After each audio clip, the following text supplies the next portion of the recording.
Last year, farmers in the Netherlands flooded into the streets, staging massive demonstrations across the country. Why were they so angry? Well, if you listen to some right-wing pundits, they were fighting against a shadowy conspiracy by elites who were using environmentalism as a cover to grab their land. They're doing this under the guise of a made-up nitrogen crisis. But the real story isn't quite that Hollywood. The protests were actually over emissions of a nutrient called nitrogen, which the Netherlands has way too much of. Last year, the Dutch government made a proposal to cut those emissions by reducing the number of cows, pigs, and chickens in the country by up to 1/3.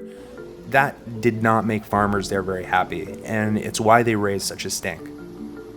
Nitrogen is a very common element in the universe. As a gas, it makes up about 78% of the atmosphere. How could something like that even be a problem? Well, nitrogen is also a serious pollutant. It comes from synthetic fertilizers that grow the feed consumed by livestock. But when that livestock poops it out, it can turn into ammonia, which floats around in the atmosphere until it gets deposited into soil. The problem is, sensitive ecosystems can't handle the amount of nitrogen that's in the Netherlands right now. So in 2019, a Dutch court told the government that it had to cut way back on nitrogen emissions because it was breaking EU conservation rules. But there wasn't any easy way to do that outside of cutting the livestock herd and buying out some farms. That proposal threw the Netherlands into what it calls the nitrogen crisis, which is still a long way from over. In May, Mongabay visited the Netherlands to talk to scientists and farmers about how nitrogen pollution is impacting Dutch society and its environment. I studied why birds of prey, especially sparrowhawks, why their eggs sometimes fail. Nitrogen does three things. The nitrogen deposition is directly toxic to some plant species or lichen species, but that does not affect the birds very much. What does affect the birds is the acidification of the soil and the enrichment of the soil with nitrogen. And especially this combination makes that there's going to be an unbalance of nitrogen compared to other nutrients in the food chain. As it turned out, Arnold noticed that the nitrogen overload was preventing the birds' eggs from developing and making the bones of their chicks brittle and easy to break. So this is a sign of amino acid deficiency, and that is what we also found in sparrowhawks. And which is very, very, very strange, because you have an animal that eats mainly protein and they get a shortage of the building blocks that are in protein.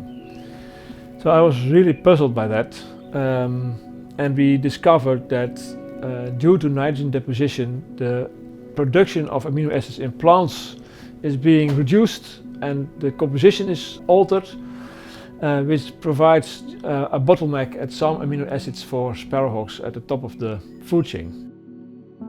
To understand what this all looks like firsthand, we went to the biggest nature reserve in the Netherlands, called the Veluwe. There, rangers showed us some of the effects that nitrogen is having on the park. In the Veluwe you still see a forest, but at some spots you see where the forest is dying out. So oak trees are sort of completely dying out, or pine trees are dying out. You can really nicely see that too much nitrogen is just causing the death or the mortality of trees. They're all sick.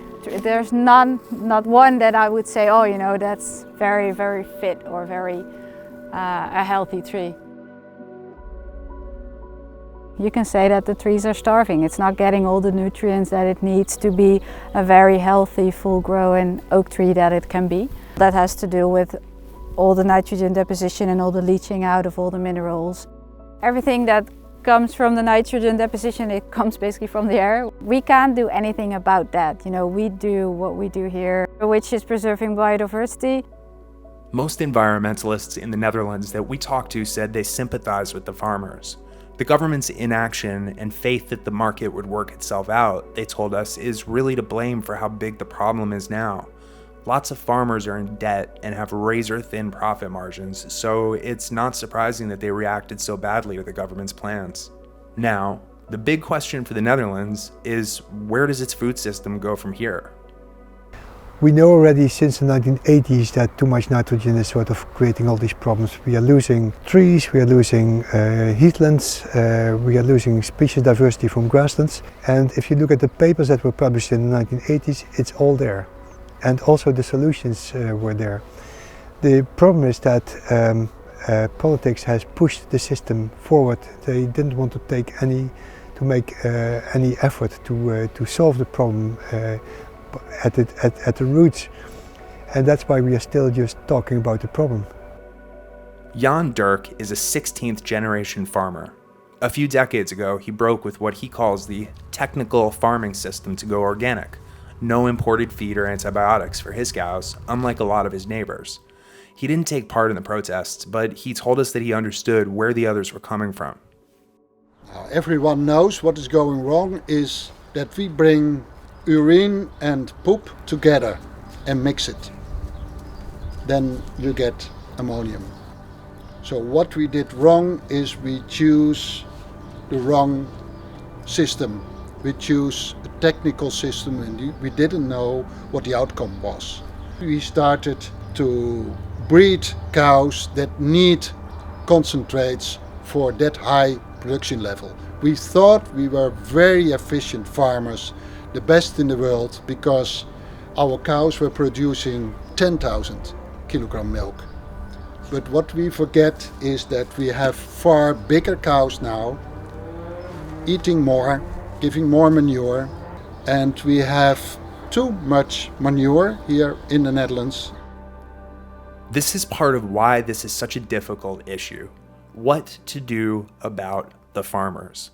Is it fair to push the burden of change onto them? And what do they need to help them make a green transition?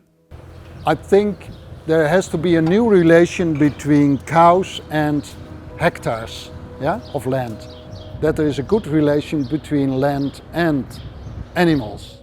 The farmers aren't the only ones with a big stake in what happened. Mid-sized farms don't rake in huge profits, but big companies that sell feed, machinery, and antibiotics do. Less cows means cuts in those profits, and some of those corporations supported the protests financially because they don't want that change to hurt their bottom line. Farmers are the victim in this system and they are angry. They are angry because they see that there is maybe no future for them. They should focus more to agro-industry, to be aware that they are mostly the cause of this, because they are the drive, I think, behind this technical system. They earn the most from this system. They want to keep what they have or sell even more. At its heart, the nitrogen crisis in the Netherlands is about our food systems and how hard it's going to be to reform them. Who makes the decision on what those reforms look like, and what about the people whose lives those changes will impact? For politicians, the stakes of getting all this right are very high. Earlier this year, a new political party called the Farmer Citizens Movement swept regional elections in the Netherlands after running explicitly against the government's nitrogen plans. It was a huge upset victory, and it might wind up becoming a preview of what's to come in other countries with their own environmental problems too. You see now forests dying off. We will see more of that. Whatever is left of particular biodiversity, which are now rare species, which were once common species, we will lose them. You won't see flowering plants, you won't see bees, you won't see butterflies. So that's what is at stake.